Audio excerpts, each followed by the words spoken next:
চিকিৎসকদের সঙ্গে বৈঠকে বড় ঘোষণা মুখ্যমন্ত্রী মমতা বন্দ্যোপাধ্যায়ের। রাজ্যের সরকারি চিকিৎসকদের সর্বস্তরে ভাতা ও বেতন বৃদ্ধি হলো। নতুন কাঠামোর কথা জানালেন তিনি।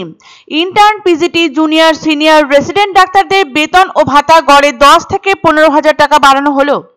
ইন্টার্ন, পিজিটি, হাউস স্টাফদের ভাতা বাড়ানো হলো 10,000 টাকা, আর রেসিডেন্ট চিকিৎসকদের মাসিক বেতন 15,000 টাকা বাড়ানো হলো। সোমবার আলিপুরের ধনধান্য অডিটোরিয়ামে চিকিৎসকদের সঙ্গে বৈঠকে তা জানালেন মুখ্যমন্ত্রী। বৈঠকে ডাকা হয় মেডিকেল কলেজের অধ্যক্ষ, জেলা স্বাস্থ্য আধিকারিকদের। এছাড়াও বহু চিকিৎসক এই বৈঠকে যোগ দেন। এদিন মুখ্যমন্ত্রী মমতা বন্দ্যোপাধ্যায় বলেন, সিনিয়র ডাক্তারদের বেতন বাড়ানো হলো 15,000 টাকা করে। ডিপ্লোমা সিনিয়র রেসিডেন্টের বেতন 65,000 থেকে বেড়ে হবে 80,000। পোস্ট গ্রাজুয়েট জুনিয়র রেসিডেন্টের বেতন বেড়ে হবে 70,000 থেকে 80,000। আর পোস্ট গ্রাজুয়েট সিনিয়র রেসিডেন্টের বেতন 75,000 থেকে বেড়ে হবে 1 লক্ষ। চিকিৎসকদের ন্যূনতম 8 ঘন্টা সরকারি হাসপাতালে পরিষেবা দিতে হবে। পাশাপাশি তিনি বলেন, স্বাস্থ্যসাথীর সাফল্যে ডাক্তারদের বিরাট অবদান রয়েছে। বাংলায় এখন দেশের সেরা গণপরিকাঠামো। ইতিমধ্যেই সরকারি হাসপাতালে 40,000 বেড বেড়েছে। পাশাপাশি বেড়েছে ডাক্তারের সংখ্যা। 25,000-এর বেশি নার্সের সংখ্যাও বেড়েছে। তার কথায়, কলকাতায় রোগীর সংখ্যা অনেক বেড়ে গেছে, কিন্তু অসৎ লোক আছে যারা কাজের কাজ করে না। একটা মামলা ঠুকে দিল আর সব আটকে রইল। ডেঙ্গি, ম্যালেরিয়া, কালাজ্বরের টিকায় বাংলা 1 নম্বরে। সরকারি ডাক্তারদের অবসরের বয়স 60 থেকে 65 বছর করা হয়েছে। মহিলা ডাক্তারদের জন্য 5টি হোস্টেল তৈরি হয়েছে। এরই পাশাপাশি হাসপাতালের সুরক্ষা ব্যবস্থা নিয়েও সরব হন মুখ্যমন্ত্রী মমতা বন্দ্যোপাধ্যায়।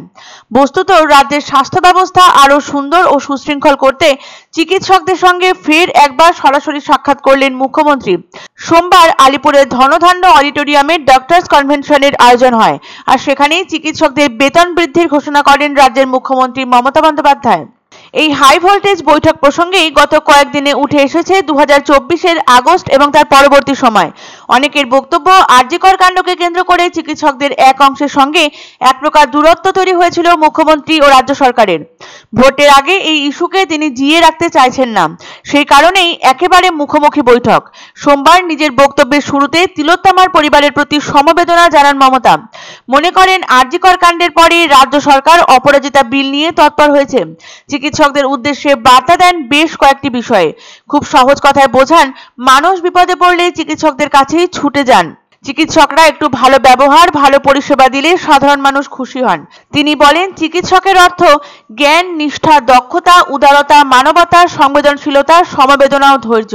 পাশাপাশি মেদিনীপুর কাণ্ডে যেসব জুনিয়র চিকিৎসকদের সাসপেন্ড করা হয়েছিল, সাসপেনশন তুলে নিলেন মুখ্যমন্ত্রী মমতা বন্দ্যোপাধ্যায়। সর্বস্তরের সিনিয়র রেসিডেন্টদের স্যালারি আমরা 15,000 টাকা করে বাড়িয়ে দেবো।